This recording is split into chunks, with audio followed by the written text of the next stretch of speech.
Le danger sur les buts de Babou, le centre de Kenzadali, les bonnes prises de balle de la gardienne camerounaise.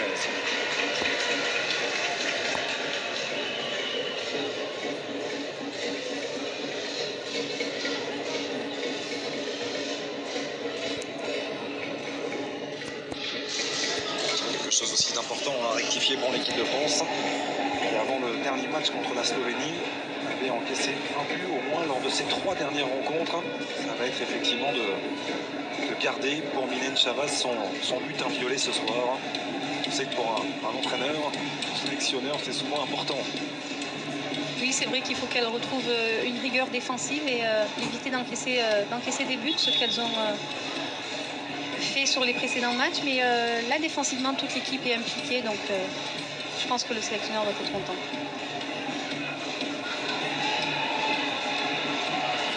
Le centre à contrer, elle ne pourra pas éviter le corner. Mylène Chavaz en faveur des Lions indomptables. Qui disputeront donc leur 13e phase finale de Coupe d'Afrique des Nations, 4 fois finalistes. La dernière finale c'était en 2016, chez elle au Cameroun, battue par le Nigeria.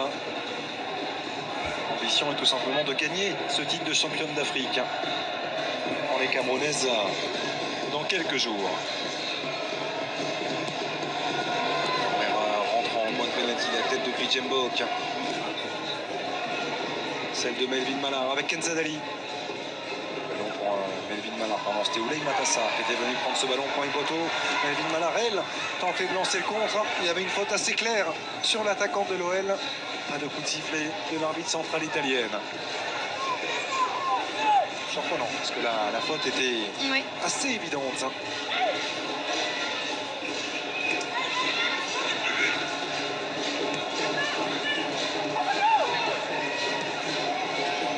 Voici le jeu à 3 avec Clara Matteo qui attend l'indication donnée par Oulay Matassar. Le centre pour retrouver Clara Matteo. Là, c'était la connexion Paris FC. On a vu cette volonté. Ouais, la première remise super bien et puis derrière elle prend l'espace. Matteo qui lui met un super ballon et bon retour de la défenseuse camerounaise. Elle veut lui redonner. Elle veut lui redonner. Elle la recherche derrière, oui. Elle sait qu'elle va venir accompagner cette action, Clara Matteo. Corner frappé par Marion Torrent. C'est une torque tendue, peut-être Gok. Choutenjoya. Quel effort de Melvin Mallard. On a vu il y a quelques instants tirer la langue, mais elle est là pour faire l'effort de repli défensif, la course nécessaire. Elle a un énorme volume de jeu et très présente sur l'ensemble de son couloir droit. Elle ne rechigne pas à l'effort.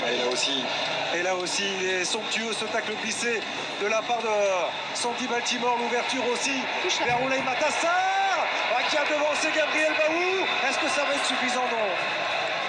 Elle a été percutée dans un second temps, Oulay Matassar. Elle était parvenue à faire le geste juste.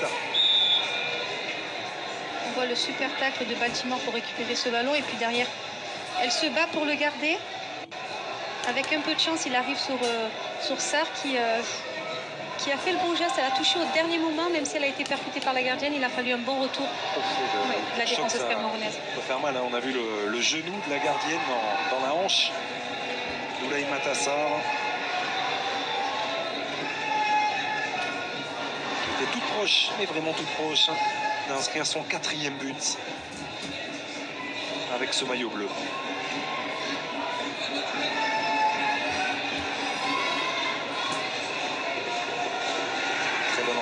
Très bonne entrée en jeu de Sandy Baltimore et d'Oulay Matassar. Marion Torrent aussi active dès les premiers instants. C'est jamais évident de rentrer dans un match, même si c'est un match de préparation. Elles le font avec beaucoup d'envie. Choutenjoya. Face à Mbok. Temps du soutien, on trouve. Avec Ngok. Allant donner dans le dos de Marion Torrent. Elle va courir tranquillement avec toute son expérience. La latérale du Montpellier Hérault. 45e sélection aujourd'hui pour Marion Torrent. Cara qui avait été gêné par Mbengono.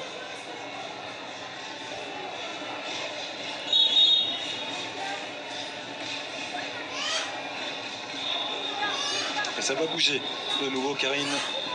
Effectivement, pour les Camerounaises, avec deux changements, il va y avoir les sorties de la numéro 17, Rondoudou, qui avait pris un carton jaune, et la numéro 4, Mbengono. Les entrantes, la numéro 8, Comé, la numéro 24, au sol. Kevin Osson qui avait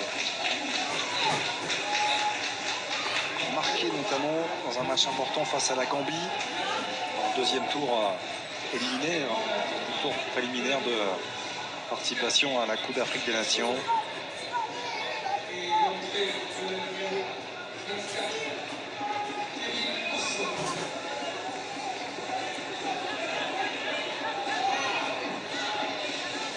La mise en jeu de Nzana Feg.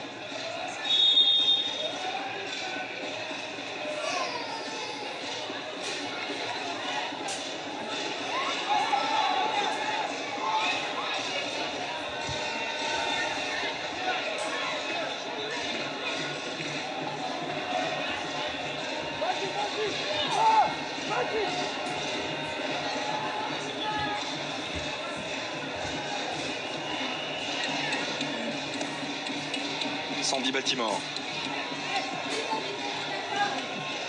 C'est important aussi du côté de l'équipe de France de gérer les temps forts et les temps faibles. La transversale est somptueuse de la part de Gritjenbok. Et le retour aussi face à Melvin Mallard. Retour de Marie-Aurèle Awona. Bien tendue, bien précise. Le contrôle dans la course était un peu trop long malheureusement, mais la transversale de Gritjenbok. Un modèle. Complètement. Quand on est joueuse de couleur, on aime ça parce que justement on saute les lignes et on perd pas de temps, on donne pas du temps au bloc adverse de coulisser jusqu'à la joueuse de couloir, donc c'est un temps de gagner. Ah, Marion Torrent, il est déposé sur la tête d'Oulay Matassar, le voici, le 4e but de l'attaquant du Paris FC avec ce maillot de l'équipe de France. Deux des 3 nouvelles entrantes de l'équipe de France qui font la différence. 3-0.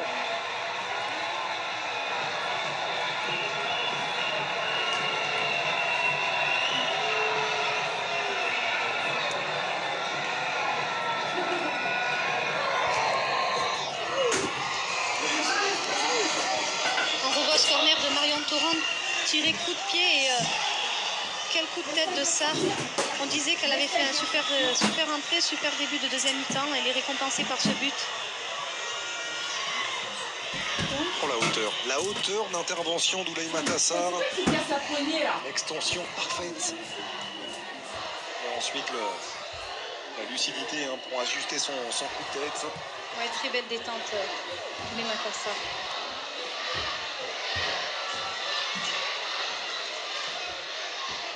Il est 1, et 2 et 3-0 qui descendent des travées de ce stade Pierre Brisson. Selma Bacha, l'équipe de France n'est pas rassasiée, loin de là.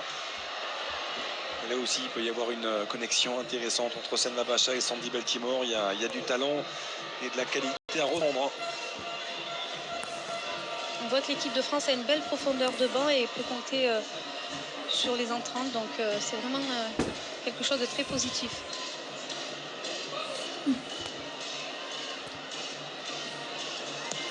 Selma Bacha s'est tendue de nouveau. Ça va passer devant tout le monde. Récupération Aïssatou Tounkara. Elle était bien prise. Cette fois-ci, Aïssatou Tounkara, le tacle glissé de Charlotte Bilbao. Un petit peu courte. La première accélération de Fadimatou Komé. Il est dans le dos encore une fois, ça manque légèrement de précision. Ce renversement tenté par Adjara Nchout Njoya. L'équipe de France se dirige vers une 13e victoire consécutive, toute compétition confondue, avec une confiance renforcée, après 45 premières minutes appliquées, avec beaucoup de bonnes choses, 3 changements à la mi-temps et une équipe de France qui ne s'affaiblit pas, bien au contraire, qui montre aussi de bonnes choses avec toujours cette même détermination, à l'image de Sandy Baltimore. Clara Matteo en une touche pour retrouver la 3e, c'était Oulay Matassar. Et la rotation va continuer avec la sortie dans quelques secondes de la capitaine du soir, Charlotte Bilbao, qui va céder sa place à une autre milieu de terrain, celle de Bordeaux, et la palisse. Et la Palisse qui a marqué des points aussi sur les derniers rassemblements. De quoi lui permettre de faire partie de cette liste pour l'Euro 2022. Jeune joueuse et la Palisse qui a elle aussi beaucoup de qualité. Et dans la foulée, un Coringa qui envoie une autre joueuse s'échauffer, c'est Sandy Toletti. Vous le savez, elle a annoncé qu'elle quittait le Levante. On attend maintenant une officialisation du côté du Real Madrid. En tout cas, elle est pressentie pour rejoindre le club merengue, mais rien n'est encore acté. C'est très très avancé, c'est vrai. Voilà. Il faut juste qu'elle signe le contrat, a priori. C'est pas encore officiel. C'est en très bonne voie, voilà, pour Sandy Toletti, effectivement, qui avait disputé sa première avec l'équipe de France ici à Beauvais face à la Pologne, avec une certaine Louisa Nessip qui est à nos côtés ce soir pour notre plus grand plaisir. Vous, c'était pas votre première? Non. Selma Bacha, qu'elle va vite, Selma Bacha est parti en trombe dans son couloir et ce sera un corner en faveur de l'équipe de France. 22h30 actuellement soir. Et le match finit à 23h20.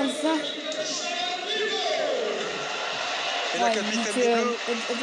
22h30. Quoi?